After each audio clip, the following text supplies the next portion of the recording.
ದಾವಣಗೆರೆ ಕಾಂಗ್ರೆಸ್ನಲ್ಲಿ ಕೈಕೊಟ್ಟ ನಾಯಕರು ಅಲ್ಪಸಂಖ್ಯಾತ ನಾಯಕರ ಮುನಿಸು ಇನ್ನೂ ಕೂಡ ಶಮನವಾಗಿಲ್ಲ. ದಾವಣಗೆರೆ ಕಾಂಗ್ರೆಸ್ನಲ್ಲಿ ಕೈಕೊಟ್ಟ ನಾಯಕರು ಅಲ್ಪಸಂಖ್ಯಾತ ನಾಯಕರ ಮುನಿಸು ಇನ್ನೂ ಕೂಡ ಶಮನ ಆಗಿಲ್ಲ. ಮುಂದುವರೆದ ಮುಸ್ಲಿಂ ನಾಯಕರ ಬಂಡಾಯದ ಕಾವು. ಪೈಲ್ವಾನ್ ರೆಡ್ಡಿ ಆದ್ರೂ ಲೋಕಲ್ ಲೀಡರ್ಸ್ ಇನ್ನೂ ಫುಲ್ ಗರಂ ಆಗಿದ್ದಾರೆ. ಡಿಕೆಶಿ ಫೀಲ್ಡ್ ಇಳಿದ್ರು ಈ ಒಂದು ಗೊಂದಲ ಇನ್ನೂ ಕೂಡ ಬಗೆಹರಿದಿಲ್ಲ. ಟ್ರಬಲ್ ಶೂಟರ್ ತಂತ್ರ ಕೆಲಸ ಮಾಡಿಲ್ವಾ? ಹಾಗಾದ್ರೆ ಓಟಿಗಾಗಿ ಮಾತ್ರ ನಾವು ಬೇಕಂತಿದೆ ಮುಸ್ಲಿಂ ಸಮುದಾಯ. ಕಾಂಗ್ರೆಸ್ ಹೈಕಮಾಂಡ್ ಅಲ್ಪಸಂಖ್ಯಾತ ನಾಯಕರ ನೇರ ಪ್ರಶ್ನೆ. ಡಿಸಿಎಂ ಪ್ರಚಾರದ ನಡುವೆಯೇ ಕುದಿಯುತ್ತಿದ್ದ ಅಸಮಾಧಾನದ ಜ್ವಾಲೆ. ಅಲ್ಪಸಂಖ್ಯಾತರ ಈ ಮುನಿಸು ಕಾಂಗ್ರೆಸ್ ಅಭ್ಯರ್ಥಿ ಗೆಲುವಿಗೆ ಮುಳುವಾಗುತ್ತಾ? ದಾವಣಗೆರೆ ರಣಾಂಗಣದಲ್ಲಿ ಕೈ ಕಲಿಗಳು ಈಗ ಅಪರಿಸೋಕೆ ಒಂದು ಕಡೆ ಸಿದ್ಧತೆಯನ್ನ ಮಾಡ್ಕೊಳ್ತಾ ಇದ್ದಾರೆ. ಆದ್ರೆ ಮತ್ತೊಂದು ಕಡೆ ದೊಡ್ಡ ಸವಾಲು ಏನು ಅಂತಂದ್ರೆ, ಈ ಒಂದು ದಾವಣಗೆರೆ ಕ್ಷೇತ್ರವನ್ನ ಗೆಲ್ಲಬೇಕು ಅಂತಂದ್ರೆ ಅಲ್ಲಿರುವಂತಹ ಅಲ್ಪಸಂಖ್ಯಾತರ ಮನಸ್ಸನ್ನ ಗೆಲ್ಲಲೇಬೇಕಾಗಿದೆ. ಈ ಒಂದು ಅಲ್ಪಸಂಖ್ಯಾತ ನಾಯಕರ ಮುನಿಸು ಇನ್ನೂ ಕೂಡ ಶಮನವಾಗಿಲ್ಲ. ಸಾಕಷ್ಟು ಕಸರತ್ತನ್ನ ಕಾಂಗ್ರೆಸ್ನವರು ಮಾಡಿದ್ರು ಅಲ್ಪಸಂಖ್ಯಾತರ ಮನಸ್ಸನ್ನ ಗೆಲ್ಲಿಗೆ, ಜೊತೆಗೆ ಈ ಒಂದು ಅಸಮಾಧಾನವನ್ನ ಶಮನ ಮಾಡ್ಲಿಕ್ಕೆ. ಆದ್ರೆ ಇನ್ನೂ ಕೂಡ ಈ ಒಂದು ಅಲ್ಪಸಂಖ್ಯಾತರ ಮುನಿಸು ಶಮನ ಆಗಿಲ್ಲ. ಪೈಲ್ವಾನ್ ರೆಡಿ ಆದ್ರೂ ಕೂಡ ಲೋಕಲ್ ಲೀಡರ್ಸ್ ಏನಿದ್ದಾರೆ ಇನ್ನೂ ಕೂಡ ಗರಂ ಆಗಿದ್ದಾರೆ. ಆಲ್ರೆಡಿ ಡಿಕೆ ಶಿವಕುಮಾರ್ ಅವರು ಈ ಒಂದು ದಾವಣಗೆರೆ ಕ್ಷೇತ್ರದಲ್ಲಿ ಫೀಲ್ಡ್ಗೆ ಇಳಿದಿದ್ದಾರೆ. ಜೊತೆಗೆ ಅಬ್ಬರದ ಪ್ರಚಾರ ಕಾರ್ಯಗಳಲ್ಲೂ ಕೂಡ ತೊಡಗಿಕೊಂಡಿದ್ದಾರೆ. ಆದ್ರೆ ಸದ್ಯಕ್ಕೆ ದಾವಣಗೆರೆ ಕ್ಷೇತ್ರದಲ್ಲಿ ಈಗ ಅಲ್ಪಸಂಖ್ಯಾತರು ಕಾಂಗ್ರೆಸ್ ಕಡೆ ಒಲವನ್ನ ತೋರಿಸ್ತಾ ಇಲ್ಲ. ಯಾಕೆಂತಂದ್ರೆ ನಮ್ಮನ್ನ ನೀವು ಕಡೆಗಣಿಸ್ತಾ ಇದ್ದೀರಾ, ವೋಟ್ ಹಾಕ್ಲಿಕ್ಕೆ ಮಾತ್ರ ನಾವು ಬೇಕು, ಆದ್ರೆ ನಿಮ್ಗೆ ಸೀಟ್ ಕೊಡ್ಲಿಕ್ಕೆ ಅಥವಾ ಒಂದು ಟಿಕೆಟ್ ಅನ್ನ ನೀಡ್ಲಿಕ್ಕೆ ನಾವು ಬೇಡವಾದ್ವಾ ಅಂತ ನೇರವಾಗಿ ಅಲ್ಪಸಂಖ್ಯಾತರು ಕಾಂಗ್ರೆಸ್ ಅವರನ್ನ ಪ್ರಶ್ನೆ ಮಾಡ್ತಾ ಇದ್ದಾರೆ. ಈಗ ಆಲ್ರೆಡಿ ಕಾಂಗ್ರೆಸ್ ಪಕ್ಷದಿಂದ ಶಾಮನೂರು ಶಿವಶಂಕರಪ್ಪ ಅವರ ಮೊಮ್ಮಗ ಸಮರ್ಥಗೆ ಆಲ್ರೆಡಿ ಟಿಕೆಟ್ ಅನ್ನ ಕೊಟ್ಟಿದ್ದಾರೆ. ಈ ಒಂದು ವಿಚಾರಕ್ಕೆ ಆಲ್ರೆಡಿ ಸಾಕಷ್ಟು ಅಸಮಾಧಾನವನ್ನು ಕೂಡ ವ್ಯಕ್ತಪಡಿಸಿದ್ರು. ಜೊತೆಗೆ ಕಾರ್ಯಕರ್ತರು ಕೂಡ ಸ್ವಲ್ಪ ಅಸಮಾಧಾನಗೊಂಡಿದ್ರು. ಈ ಒಂದು ಅಸಮಾಧಾನ ಅಥವಾ ಈ ಒಂದು ಗೊಂದಲದ ನಡುವೆಯೂ ಕೂಡ ಪ್ರಚಾರ ಕಾರ್ಯಗಳನ್ನ ಕಾಂಗ್ರೆಸ್ ಅವರು ಮಾಡ್ತಾ ಇದ್ದಾರೆ. ದೊಡ್ಡ ಸವಾಲು ಅಂತಂದ್ರೆ ಅಲ್ಪಸಂಖ್ಯಾತರ ಮನವೊಲಿಕೆಯನ್ನ ಯಾವ ರೀತಿ ಮಾಡ್ತಾರೆ ಅಂತ. ಈ ಒಂದು ದಾವಣಗೆರೆ ಕ್ಷೇತ್ರದಲ್ಲಿ ಅಲ್ಪಸಂಖ್ಯಾತ ಮತಗಳೇ ಈಗ ನಿರ್ಣಾಯಕ ಮತಗಳಾಗಿದ್ದಾವೆ. ಮುಖ್ಯವಾಗಿ ಸುಮಾರು ಒಂದು 70,000 ಓಟ್ಗಳಿದ್ದಾವೆ. ಅಲ್ಪಸಂಖ್ಯಾತರ ಓಟ್ಗಳು, ಈ ಒಂದು ಓಟನ್ನ ಕಾಂಗ್ರೆಸ್ ಕಡೆ ಕನ್ವರ್ಟ್ ಮಾಡೋದೇ ದೊಡ್ಡ ಸವಾಲು ಕಾಂಗ್ರೆಸ್ಗೆ.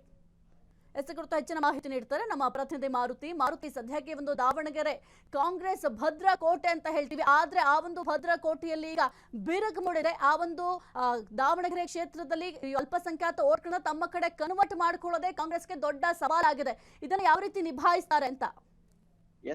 ಏನು ದಾವಣಗೆರೆ ಟಿಕೆಟ್ ವಿಚಾರದಲ್ಲಿ ಆಗಿರುವಂತಹ ಅಸಮಾಧಾನ ಇಲ್ಲಿವರೆಗೂ ಮುಂದುವರೆದಿರುವಂತದ್ದು. ಯಾಕೆಂದ್ರೆ ದಾವಣಗೆರೆ ಟಿಕೆಟ್ ವಿಚಾರದಲ್ಲಿ ಅಲ್ಪಸಂಖ್ಯಾತರು ಕೂಡ ಆಕಾಂಕ್ಷಿಗಳಾಗಿದ್ರು. ಅವರು ಕೂಡ ಟಿಕೆಟ್ ಗಾಗಿ ಸಾಕಷ್ಟು ಪ್ರಯತ್ನ ಪಟ್ರು. ಆದ್ರೆ ಹೈಕಮಾಂಡ್ ಎಲ್ಲವನ್ನು ತುಗಿ ಮಾಡಿ ಸಮರ್ಥ ಅವರಿಗೆ ಟಿಕೆಟ್ ಅನ್ನ ನೀಡಿರುವಂತದ್ದು. ಇದರಿಂದಾಗಿ ಅಲ್ಲಿನ ಅಲ್ಪಸಂಖ್ಯಾತರು ಸಾಕಷ್ಟು ಅಸಮಾಧಾನಗೊಂಡಿರುವಂತದ್ದು. ಮತ್ತೆ ಅವರು ಕೂಡ ಹೆಚ್ಚಾಗಿ ಚುನಾವಣಾ ಪ್ರಚಾರದಲ್ಲಿ ಏನು ಅಷ್ಟಾಗಿ ಕಾಣಿಸ್ಕೊಳ್ತಿಲ್ಲ. ಅದರಲ್ಲೂ ಪ್ರಮುಖವಾಗಿ ಮುಸ್ಲಿಂ ಮಾಸ್ ಲೀಡರ್ ಆದಂತಹ ಜಮೀರ್ ಅಹಮದ್ ಖಾನ್ ಕೂಡ ಈ ಚುನಾವಣಾ ಪ್ರಚಾರದಿಂದ ದೂರ ಉಳಿದಿರೋದು ಕೂಡ ಸಾಕಷ್ಟು ಕುತೂಹಲ ಮೂಡಿಸಿದೆ. ಸಿಎಂ ಸಿದ್ದರಾಮಯ್ಯ ಮತ್ತು ಅದೇ ರೀತಿ ಡಿಕೆಶಿ ಎಲ್ಲೇ ಹೋದ್ರು ದಾವಣಗೆರೆ ಪ್ರಚಾರ ಮಾಡಿದ್ರು ಕೂಡ ಅಲ್ಪಸಂಖ್ಯಾತರು ಕೇಳ್ತಾರ ಹೆಸರು ಜಮೀರ್ ಅಹಮದ್ ಖಾನ್ ಯಾವ ಪ್ರಚಾರಕ್ಕೆ ಬರ್ತಾರೆ. ಈ ಪ್ರಶ್ನೆ ಸಾಕಷ್ಟು ಬಾರಿ ಸಿಎಂ ಸಿದ್ದರಾಮಯ್ಯ ಮತ್ತು ಡಿಕೆಶಿ ಎದುರಾಗಿರುವಂತದ್ದು. ನಂತರ ಸಿಎಂ ಸಿದ್ದರಾಮಯ್ಯ ಕೂಡ ಜಮೀರ್ ಅವರನ್ನ ಮನವೊಲಿಸಿ ಚುನಾವಣಾ ಪ್ರಚಾರಕ್ಕೆ ತೆರಳುವಂತ ಸೂಚನೆ ನೀಡಿರುವಂತದ್ದು. ಅದರಿಂದಾಗಿಯೇ ಏನು ನಾಳೆ ಕೂಡ ಜಮೀರ್ ಅಹಮದ್ ಖಾನ್ ಪ್ರಚಾರಕ್ಕೆ ತೆರಳುತ್ತಾ ಇರೋದು. ಆದ್ರೆ ಡಿಕೆಶಿ ಅವರು ಸತತ 3 ದಿನಗಳಿಂದಲೂ ಕೂಡ ಏನು ದಾವಣಗೆರೆಯಲ್ಲಿ ಇದ್ರೂ ಕೂಡ ಅಲ್ಪಸಂಖ್ಯಾತರ ಮನವೊಲಿಸುವಲ್ಲಿ ವಿಫಲ ಆಗಿರುವಂತದ್ದು ಸ್ಪಷ್ಟವಾಗಿ ಕಾಣ್ತಿದೆ. ಯಾಕೆಂದ್ರೆ ಪ್ರತಿ ಬಾರಿಯೂ ಜಮೀರ್ ಹೆಸರನ್ನ ಕೇಳ್ತಿರೋದು ನೋಡಿದ್ರೆ ಅಲ್ಲಿನ ಅಲ್ಪಸಂಖ್ಯಾತರು ಕೂಡ ಅಸಮಾಧಾನಗೊಂಡಿದ್ದಾರೆ ಮತ್ತು ಟಿಕೆಟ್ ವಿಚಾರದಲ್ಲಿ ಇನ್ನೂ ಕೂಡ ಏನು ಅವರು ಪಕ್ಷದಿಂದ ದೂರ ಉಳಿತಿದ್ದಾರೆ ಎಂಬ ಪ್ರಶ್ನೆಯೂ ಕೂಡ ಕಾಣ್ತಿರುವಂತದ್ದು. ಅದರಿಂದಾಗಿಯೇ ನಾಳೆ ಏನು ಜಮೀರ್ ಅವರು ಕೂಡ ದಾವಣಗೆರೆ ಪ್ರಚಾರಕ್ಕೆ ತೆರಳುತ್ತಾ ಇರೋದು. ಈ ಪ್ರಚಾರದಲ್ಲಿ ಒಂದೇ ದಿನದಲ್ಲಿ ಏನು ಅಸಮಾಧಾನವನ್ನು ಶಮನ ಮಾಡ್ತಾರ ಜಮೀರ್ ಎಂಬ ಪ್ರಶ್ನೆ ಕೂಡ ಕಾಡ್ತಿರುತ್ತದೆ. ಯಾಕೆಂದ್ರೆ ಪ್ರಮುಖವಾಗಿ ಜಮೀರ್ ಮತ್ತು Maruti please be on hold. ಒಂದು ಅಪ್ಡೇಟ್ ಇದೆ, ಅದ್ ನೋಡ್ತಾ ಹೋಗೋಣ. Maruti please be on hold. Yes, Davanagere Congress ಕೋಟೆಯಲ್ಲಿ ಬಿರುಕು. ರಿಪೇರಿ ಬರ್ತಾರ ಜಮೀರ್ ಅವರು. ಸಿಎಂ ಸಿದ್ದರಾಮಯ್ಯ ಲಾಸ್ಟ್ ಕಾರ್ಡ್ ಪ್ರಯೋಗ. ಅಸಮಾಧಾನದ ಜ್ವಾಲೆಯನ್ನ ಆರಿಸಲು ಜಮೀರ್ ಅಸ್ತ್ರ ಪ್ರಯೋಗ. ಆದ್ರೆ ಬೆಣ್ಣೆನಾಡಿನಲ್ಲಿ ಜಮೀರ್ ಒನ್ ಡೇ ಶೋ. ಒಂದೇ ದಿನದಲ್ಲಿ ಮ್ಯಾಜಿಕ್ ಮಾಡ್ತಾರ ಮುಸ್ಲಿಂ ಮಾಸ್ ಲೀಡರ್. ಓಟಿಗಾಗಿ ಮಾತ್ರ ಜಮೀರ್ ಬೇಕಾ ಅಂತ ಬೆಂಬಲಿಗರು ಬೀದಿಗಿಳಿದಿದ್ದಾರೆ. ಮಲ್ಲಿಕಾರ್ಜುನ್ ಹೇಳಿಕೆಗೆ ಕೌಂಟರ್ ಕೊಡ್ತಾರ ಜಮೀರ್ ಅವರು. ಅಸಮಾಧಾನಿತರನ್ನ ವಿಶ್ವಾಸಕ್ಕೆ ತರೋದು ಸುಲಭದ ಮಾತಲ್ಲ. ಮುನಿಸು ಮರೆತು ಒಂದಾಗ್ತಾರ ಅಲ್ಪಸಂಖ್ಯಾತ ನಾಯಕರು? ಹಾಗಾದ್ರೆ ನಾಳೆ ದಾವಣಗೆರೆಯಲ್ಲಿ ಮಿಂಚಲಿರುವ ಸಚಿವ ಜಮೀರ್. ನಾಡಿದ್ದು ಮೇಟಿಪುರ ಪ್ರಚಾರಕ್ಕೆ ಸಚಿವ ಜಮೀರ್ ಪ್ಲಾನ್.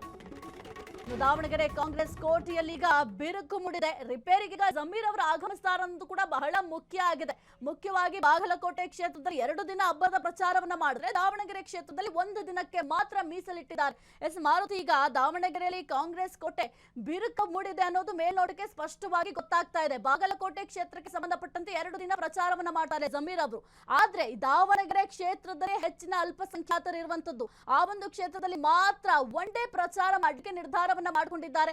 ಕೇವಲ ಹೈಕಮಾಂಡ್ ಒತ್ತಡದಿಂದ ಈ ಒಂದು ಪ್ರಚಾರ ಕಾರ್ಯಕ್ಕೆ ಬರ್ತಾ ಇದ್ದಾರಾ ಅಂತ. ಎಸ್, ಇದು ಮೇಲ್ನೋಟಕ್ಕೆ ಸ್ಪಷ್ಟವಾಗಿ ಕಾಣ್ತಿದೆ. ಯಾಕಂದ್ರೆ ಇಲ್ಲಿವರೆಗೂ ಕೂಡ ಜಮೀರ್ ಅಹಮದ್ ಖಾನ್ ಎಲ್ಲೂ ಕಾಣಿಸ್ಕೊಂಡಿಲ್ಲ. ನಾಮಪತ್ರ ಸಲ್ಲಿಕೆ ಸಂದರ್ಭದಲ್ಲೂ ಕೂಡ ದಾವಣಗೆರೆ ಆಗಲಿ ಬಾಗಲಕೋಟೆಯಲ್ಲಿ ಆಗಲಿ ಬರ್ಲಿಲ್ಲ.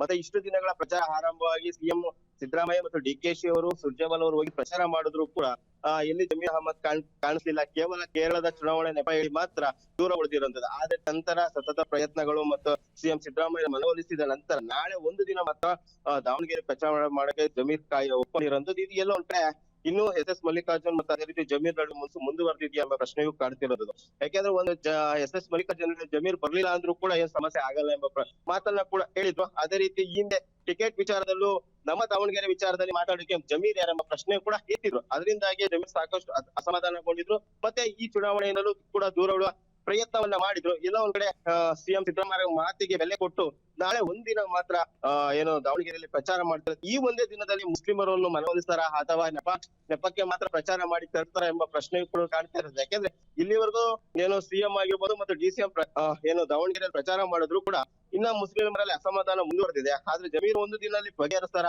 ಅಥವಾ ನಮ್ಗೆ ಯಾಕೆ ಕೇವಲ ಹೈಕಮಾಂಡ್ ಹೇಳಿದೆ ಪ್ರಚಾರ ಮಾಡಿ ಹೋದ್ರೆ ಸಾಕು ಅಂತ ಹೇಳ್ತಾರೆ ಎಂಬುದು ಕೂಡ ಕಾದ್ ನೋಡ್ಬೇಕಾಗಿರೋದು.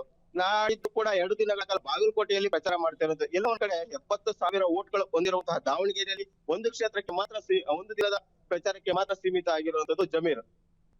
ಓಕೆ, ಥ್ಯಾಂಕ್ ಯು ಮಾರುತಿ ನಿಮ್ಮೆಲ್ಲ ಮಾಹಿತಿಗಾಗಿ. ಕ್ಷಣ ಕ್ಷಣದ ಸುದ್ದಿಗಳಿಗಾಗಿ ಫ್ರೀಡಂ ಟಿವಿ ಸಬ್ಸ್ಕ್ರೈಬ್ ಮಾಡಿ, ಲೈಕ್ ಮಾಡಿ ಹಾಗೂ ಫಾಲೋ ಮಾಡಿ. ಹೊಸ ಸುದ್ದಿಗಳ ನೋಟಿಫಿಕೇಶನ್ಗಾಗಿ ಬೆಲ್ ಐಕಾನ್ ಮೇಲೆ ಕ್ಲಿಕ್ ಮಾಡಿ.